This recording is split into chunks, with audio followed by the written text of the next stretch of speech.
Jeg hedder Christina Christensen, og jeg er koordinator for OPO her på EUC Nord.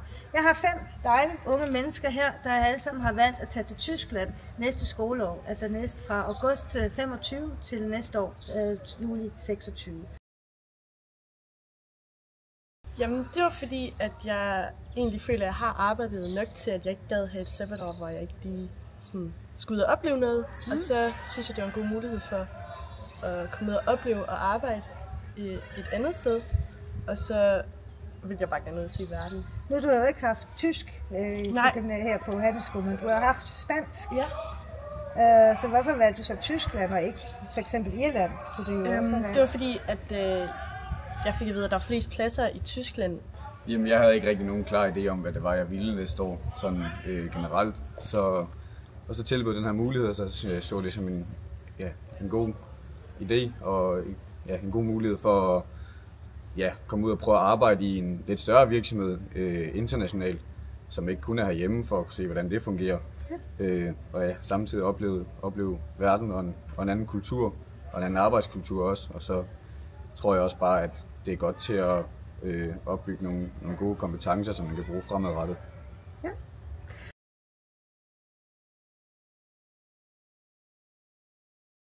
Der er meget styr på det. Det er meget organiseret fra arbejdspladserne, i hvert fald dem jeg har været til.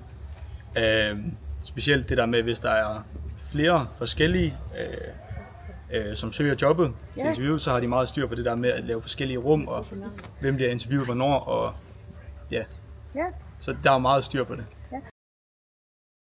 Jeg har nogle forventninger om, at det bliver hårdt, i hvert fald lige i starten, når man lige sådan kommer til et nyt land og skal flytte til.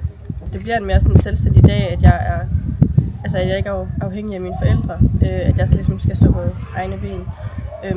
Men også det her med at komme ud og opleve noget, altså tage en forlænget weekend. Jamen altså, til mit ophold i udlandet, så er det, at det er en beslutning, som bliver udfordrende og som bliver lærerig.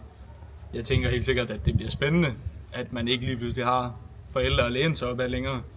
At man ligesom står på egen hånd. Nu skal vi så godt nok bo sammen, men det er også mere eller mindre egen hånd.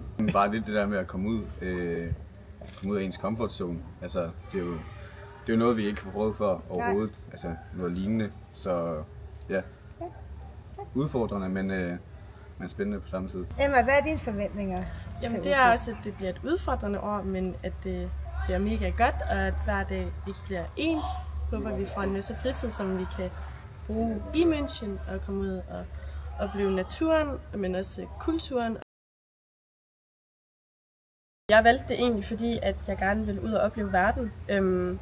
Og jeg gad egentlig ikke at være herhjemme og skulle arbejde sådan helt normalt, som jeg altid har gjort. Og derfor tænkte jeg, at OPO det var med til både at sådan, at jeg kunne opleve verden samtidig med, at jeg kunne arbejde. Plus det er i et andet arbejdsmiljø, også for at opleve det. Og så føler jeg også, at det vil give noget godt til en CV efterfølgende. Ja.